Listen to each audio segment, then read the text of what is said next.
औज़ुबिल्लाहिमिनश्शैतानिर्रजीम बिस्मिल्लाहिर्रहमानिर्रहीम। आज मैं जो बात करने वाला हूँ,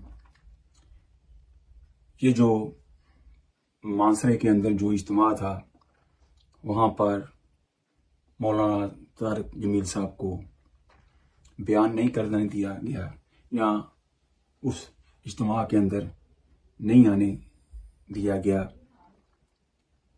इसकी जितनी भी मज़ामत की जाए उतनी ही कम है।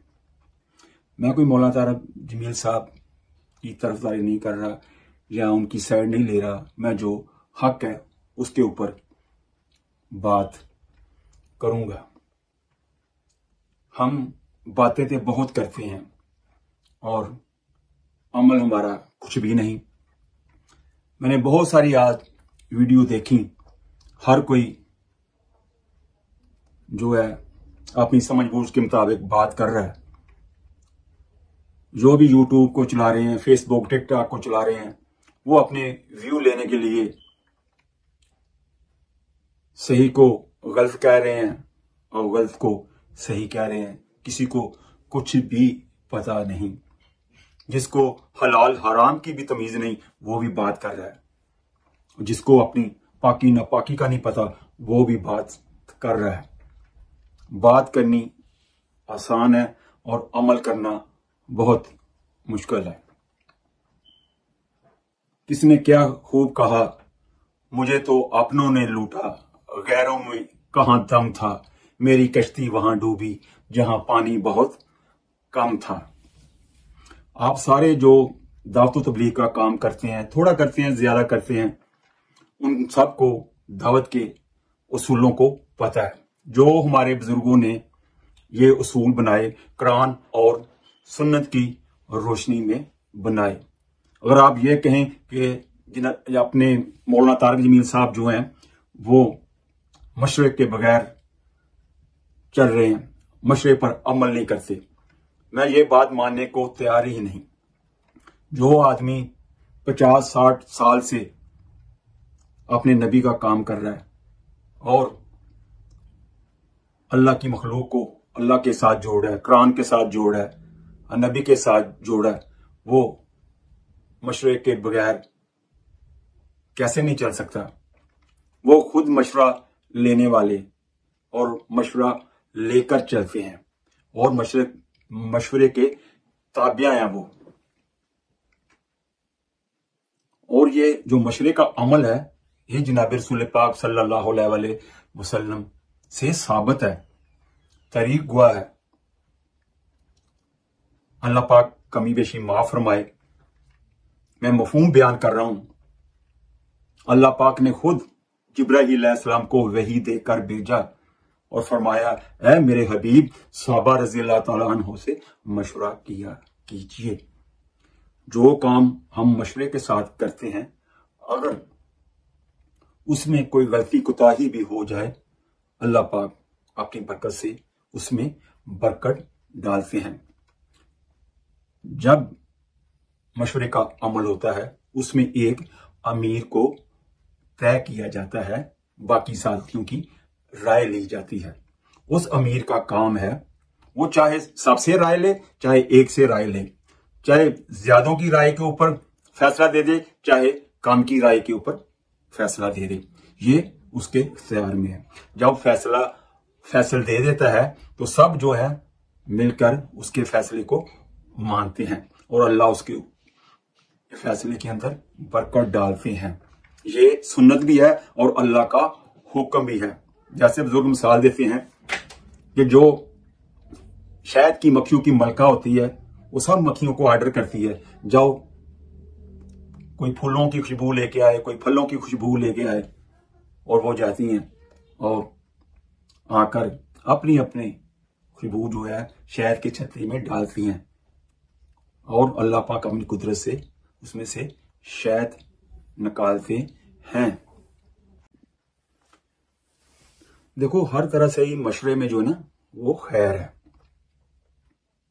बाकी चलो, आप उनको वहां पर बयान नहीं देना चाहते थे, तो और भी अमल थे, उसमें से कोई आप उनको अमल दे सकते थे। आप कह सकते थे भाई मशवरे में तय हो गया, आज आपका बयान नहीं है, आप जिक्र में बैठेंगे या आप लोगों के साथ इख्तिलात करें या आपको तश्कील का अमल दिया गया है या आप इस्तकबालिया जमात में शामिल हो जाएं या जब जमातों का रूट बनाया जाए आप वो अमल ले लें या जब जमातों को रवाना किया जाए आप का जमातों के साथ मुसाफा करवा दिया जाएगा। आप और भी तो अमल दे सकते थे। आप खुद कहते हैं जमात वाले ये बड़ों ने उसूल बनाया हुआ है कि उसूल टूट जाए साथी ना टूटे। तो आपने क्या काम किया? उनका रास्ता ही रोक दिया। यार वो कोई आपका दुश्मन था? वो आपका अपना मुसलमान भाई था। उसूल जो है अपने लिए है, दूसरों के लिए उसूल नहीं है। दूसरों के लिए अपने दिल को बड़ा करें, अपने वादियों को खोलें। मैं आपको एक वाकया बताता हूं। आज से 10 साल पहले की बात है कि मैं कनाडा से एक आदमी की हमने तश्कील की 40 दिन की। मशवरे में तय हुआ कि नवीद साहब इसको जो है रेमंड लेके जाएंगे। उन्होंने मुझे बताया साथियों ने कि आपकी तश्कील जो थी हमने अमेरिका के लिए किए थी, तो हमने दोबारा मशवरा किया है और साथियों ने यही राय दी है कि नवीद साहब की तश्कील अमेरिका से रोकी जाए और ये इस साथी को लेके रेमंड जाए। मशवरे में तय हो गया और मैंने इस मशवरे को माना। मैं कहा ठीक है। मैं जाना नहीं चाहता था, मेरा अमेरिका जाने का इरादा था, पर मशवरे में तय हो गया और मैंने मशवरे के ताबिया अपने आप को रख दिया और अपने आप को पेश कर दिया और मैं लेकर उस साथी को रेमंड के लिए रवाना हो गया। और लाहौर पर रेमंड से इस्तकबालिया जमात आई हुई थी, वो हमें लेकर रेमंड चलेगी और वहां पर जहां पे इंदराज होता है, गेट में दाखिल होते ही हमारा इंदराज हुआ और हमें जो बाहर के मुल्कों से आते हैं वहां जो मेहमान खाना था वहां पर हमें रखा। 1-2 दिन के बाद हमारा तश्कील हो गया। तश्कील वालों ने बुलाया, हमसे पूछा कि आप कहाँ के रहने वाले हैं। मैंने कहा मैं फैसलाबाद का। उससे पूछा गया, वो कहने वो भी फैसलाबाद का बताया। उन्होंने कहा कि आपकी तश्कील जो है फैसलाबाद नहीं हो सकती। तो वो जो साथी था वो कहने लगा कि मैंने फैसलाबाद ही जाना है क्योंकि मेरी वालदा बीमार है, मैंने उसकी बीमार पोसी के लिए भी जाना है। बुजुर्ग जो थे वो अड़ गए। उन्होंने कहा नहीं, ये घर जाएगा तो बैठ जाएगा, हमारा जो जमात का ये असूल नहीं, हम उस शहर में नहीं भेज सकते जहां का ये रहने वाला है।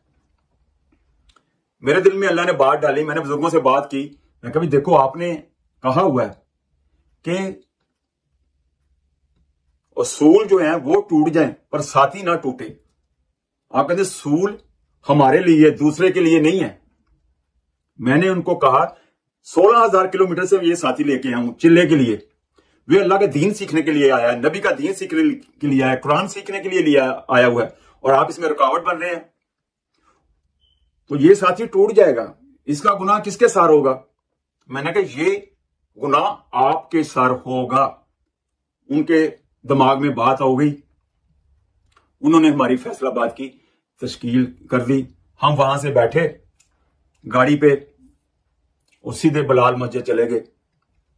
वहां जाकर अल्लाह का करना हुआ, मशवरे में बात रखी और मौलाना तारिक जमील साहब ने हमारा मशवरा लिया, हमसे पूछा, हमने बताया।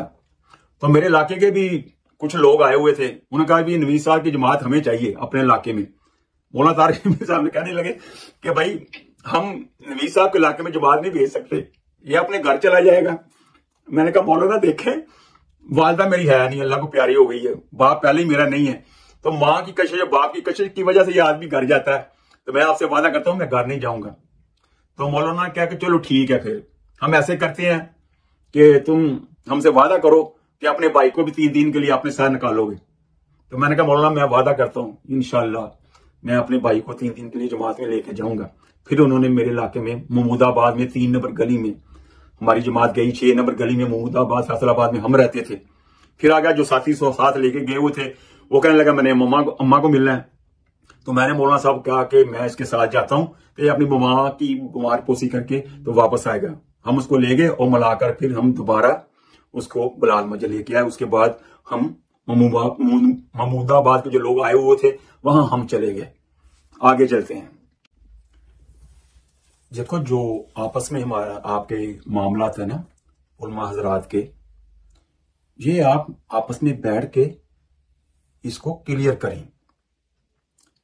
इसमें जो है कि आप उलमा हजरात का कोई नुकसान नहीं, इसमें आप उम्मत का नुकसान कर रहे हैं और साथ सलाम का भी नाम बदनाम कर रहे हैं। देखो इख्तलाफात जो है ना वो शुरू में से हैं। आप सल्लल्लाहु अलैहि वसल्लम के दौर में भी इख्तलाफात थे, फिर सहाबा कराम रजी अल्लाह तआला अन्हु में भी इख्तलाफात हुए, पर उनके दिल जुड़े हुए थे। आज हमारे आपस में दिल नहीं जुड़े हुए। जब आपके आपस में दिल नहीं जुड़े हुए तो आप उम्मत को क्या जोड़ोगे? उम्मत को तो आपने तोड़ के रख दिया, तो आप तो फिर एक हो जाओगे। आपका भी सियासतदानों वाला साहब है, मुंह पे कुछ पीछे कुछ। तो आपस में प्यार मोहब्बत से रहें। देखो मैं एक बात कसम खा के कहता हूं, यही मौलाना तारक जमील साहब अपने घर के अंदर कोई दावत करें और सब उलमा हजरात को दावत दें और आप सब लोग जाओगे और गिफ्ट लेकर जाओगे और अपने दिल के अंदर नफरत भी साथ लेके जाओगे। उधर बैठ के खाना भी खाओगे, चाय भी पियोगे, मीठा भी खाओगे और फिर उसी प्लेट के अंदर सुराख भी करोगे और फिर कहोगे कि हम एक अच्छे मुसलमान हैं और हम आशिके रसूल हैं। यार नबी सल्लल्लाहु अलैहि वसल्लम क्या कहते हैं? हदीसे कुदसी है कि अल्लाह पाक फरमाते हैं, ऐ मेरे बंदे इतने गुनाह कर जमीन और आसमान को गुनाहों से भर दे, और एक दफा कह या अल्लाह मेरी तौबा, मैं सारे ही माफ कर दूंगा, फरिश्तों को भी पता नहीं चलेगा। यार उसका कसूर क्या है? उसका यह कसूर है कि लोगों को अल्लाह की तरफ बुला रहा है, अपने नबी की तरफ बुला रहा है, कुरान की तरफ बुला रहा है, नमाज की तरफ बुला रहा है, अल्लाह को मखलूक के साथ जोड़ रहा है। वो वही काम कर रहा है जो 1,24,000 पैगंबरों ने आकर किया। उनकी सुन्नत को जिंदा कर रहा है। जनाब रसूल पाक सल्लल्लाहु अलैहि वसल्लम का आखिरी खुतबा आप भूल गए यार? बातें आप बड़ी बड़ी करते हैं। आपने क्या फरमाया? 1,24,000 कमोबेश साहबा मौजूद हैं, आप आखिरी खिताब कर रहे हैं और साहबा कह रहे हैं मैंने दीन आप तक पहुंचा दिया। साहबा ने कहा या रसूलल्लाह, आपने पहुंचाया ही नहीं, आपने उसका हक अदा कर दिया। आपने आसमान की तरफ उंगली उठाई, ऐ मेरे अल्लाह गवाह रहना, और आपने फरमाया साहबा रजी अल्लाह तआला अन्हु से, अब आपका काम है इस दीन को दुनिया के कोने कोने तक लेके जाओ। दुनिया में जाके देखो, आपको साहबा रजी अल्लाह तआला अन्हु की कब्रें मिलेंगी, फिर बात करना। आपने और भी कहा कि नमाज को कायम रखो, अपने मुतहतों के साथ अच्छा सलूक करो, और आखिर में आपने कहा मैं आपके पास 2 चीजें छोड़े जा रहा हूं, मेरी सुन्नत और कुरान पाक, इसको मजबूती से पकड़ लो, कभी गुमराह नहीं होगे। मैं यही दुआ करूंगा कि अल्लाह पाक आप सबको हदायत दे और इसके ऊपर अमल करने की तौफीक दे। आमीन सुम्मा आमीन। आगे चलते हैं। देखो, आप सब कहते हैं, आप माशाल्लाह दीन के दाई हैं और नबी के बाद आप दीन के वारिस हैं। उलमा हजरात, आपके कंधों के ऊपर बहुत बड़ी जिम्मेदारी है और आप खुद ही कह रहे हैं ये तबलीगी जमात उसकी नहीं, इसकी नहीं, उसकी नहीं, तो किसकी है यार? ये तबलीगी जमात हर कलमा गो की है जिसने कलमा ला इलाहा इल्लल्लाह मुहम्मदुर रसूलुल्लाह पढ़ा है। ये हर उम्मती की कलमा पढ़ने वाले की ये तबलीगी जमात है, क्योंकि जनाब रसूल पाक सल्लल्लाहु अलैहि वसल्लम आखिरी नबी हैं और क़यामत तक के नबी हैं। आपके बाद कोई नबी नहीं आएगा। जितनी क़यामत तक उम्मत आएगी वो आप सल्लल्लाहु अलैहि वसल्लम की उम्मत कहलाएगी। अल्लाह पाक को जब फरिश्तों ने सवाल किया, ऐ मेरे रब, नबियों का सिलसिला आपने बंद कर दिया, आप सल्लल्लाहु अलैहि वसल्लम के बाद ये नबियों वाला काम कौन करेगा? और सुनो सुनो सुनो, कान खोल के सुनो, कान खोल के। अल्लाह ने क्या फरमाया? नबी सल्लल्लाहु अलैहि वसल्लम के तफैल अल्लाह पाक ने ये नबियों वाला काम जनाब रसूल पाक सल्लल्लाहु अलैहि वसल्लम की उम्मत को ट्रांसफर किया और कुरान में वाज़िह तौर पर कहा कि तुम बेहतरीन उम्मत हो, लोगों की नफा नुकसानी के लिए निकाले गए हो। खुद भी अच्छे काम करो और दूसरों को भी अच्छे काम के लिए कहो और खुद भी बुरे काम से बचो और लोगों को भी बुरे काम से रोको। ये उम्मत को काम दिया गया है। हम अल्लाह का शुक्र अदा करें कि अल्लाह पाक ने हमें नबियों वाला काम दिया है। हम उम्मत को एक प्लेटफॉर्म पे इकट्ठा करें। ये अपनी ये जो नफरत एक दूसरे के अंदर फैला रहे हैं ना भाई, से बाज आ जाओ। अल्लाह की लाठी बड़ी बेआवाज है। रोज कब्रिस्तान जाया करो और जाकर देखो 5 फुट का गड़ा, 5.5 फुट उसकी लेंथ, वो अंधेरी कोठरी के अंदर आप लोगों ने जाना है। उसकी तैयारी करें यार। आप लोग मर गए ना, अपने ऊपर से मिट्टी नहीं उठा सकते, मक्खी नहीं उठा सकते। बातें आप बड़ी बड़ी करते हैं। मैं तो यही कहूंगा आप सबको आखिर में, तौबा इस्तग़फ़ार करो और अल्लाह से डरो और अल्लाह से माफी मांगो। और आखिर में मैं मौलाना तारिक जमील साहब को यही दरख्वास्त करूंगा कि आप कोई भी वीडियो इस बारे में डाउनलोड करें ही ना, किसी के ऊपर कोई बात करें ही ना। आप अपना फैसला जो है अल्लाह की अदालत के अंदर पेश कर दें और सब्र करें। इंशाअल्लाह अल्लाह पाक आपको इंसाफ देंगे। इसी के साथ मैं आपसे इजाजत चाहूंगा। अस्सलाम वालेकुम व रहमतुल्लाहि व बरकातुहू।